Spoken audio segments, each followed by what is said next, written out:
Let's be honest, mixing kick and bass is difficult, but sometimes we end up looking or trying to change the wrong things, which ends up leaving us confused and worse off than where we were when we started. So in today's tutorial, I want to show you a simple trick that's going to save you hours of time to show you why your kick doesn't need more volume, you just need to do this instead. What's up everybody? Before we crack on, please remember these videos would not be possible without boombox.io. Boombox is made for musicians by musicians. And if you're looking for somewhere to store, share, and organize your files, well, this is the place. Not only can you do that, but we've also built features for you such as timestamp feedback as text or voice notes, access permissions to take control of your shares, personalized inboxes for receiving files, password protection, artist branded sharing so that people know it's coming from you and they can access all your other links from one place, beautiful playlists for sharing or pitching a body of work, and access to a network of incredibly talented musicians right at your fingertips. So what are you waiting for? Sign up for free today. Link is in the description below, and don't forget to like and subscribe to this channel if you want to see more tutorials like this. Let's take a quick listen to the track we're going to be using today, which is the NAVON remix of Avalon by Like Mike Ginchi and Alessio Labate.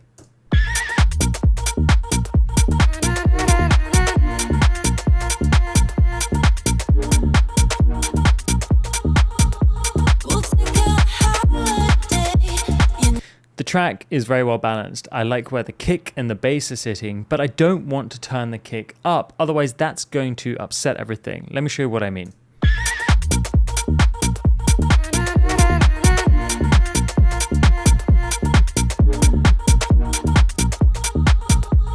However, it is missing a little bit of vibe, and I don't think that the problem is actually in the low end. Now, one of the first things that I've done with a kick is added this shaper box preset that I've created called Tight Kick, and this basically tightens up the decay of the kick.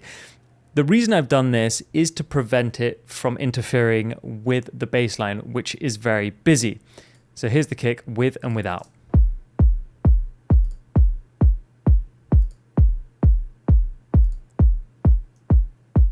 And that's because this bass line is incredibly busy and there's a lot going on.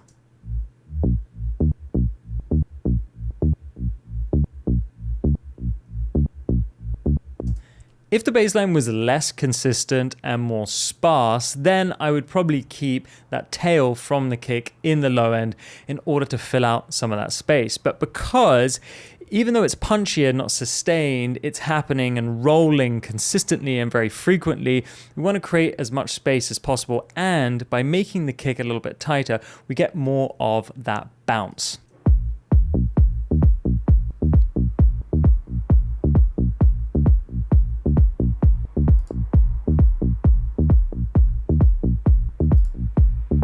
I still think the kick sounds dull. I want it to come out of the mix more, but I don't want to bring up the volume and change the balance in the low end, which I've worked so hard to create and I think sounds good. I'm going to start by opening a software instrument, and for this I'm going to use Serum just because it's a synthesizer that pretty much everyone has these days.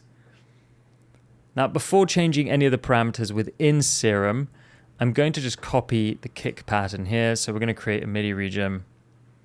And we're going to do a 4 to the floor kick. Now in Serum, I'm going to turn the oscillator off.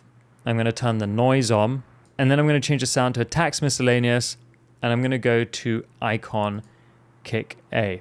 So let's take a listen to that soloed.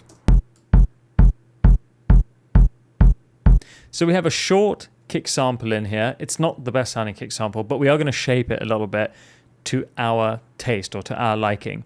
I'm going to go to envelope 1. Pull down the sustain and pull down the decay.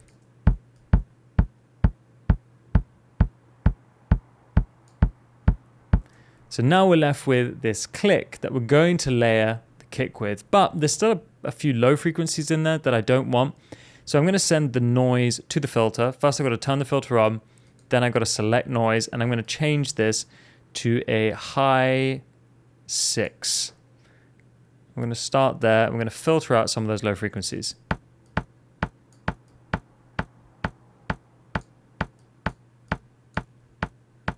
Now I'm going to play this alongside the kick, I'm going to keep the settings as they are, and I'm going to flick through some of the other samples that I can play from the noise filter.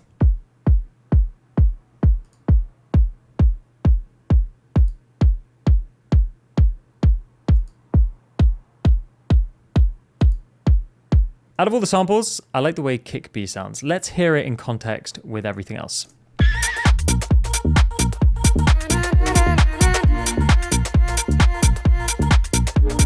I think we could tighten it a little bit and make it still clickier and punchier.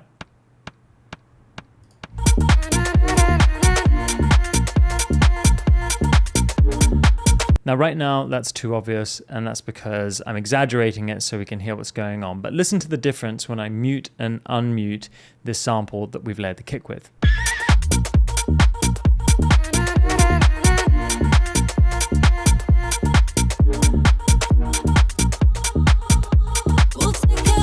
Just by turning it on and off, our ear latches onto the high frequencies and the punch of the kick in the mid to high frequencies, which makes us more engaged with the kick, which makes it sound louder, but it isn't. It's just that by giving it that presence and that energy in that part of the frequency spectrum, automatically we feel it a little bit more. Rather than it just being a subby, airy push, we now have something to listen to rather than just feel the vibration of. Now, this is way too loud. I'm also thinking that maybe actually icon kick A might be better. So I'm going to play around and see what sits best in context.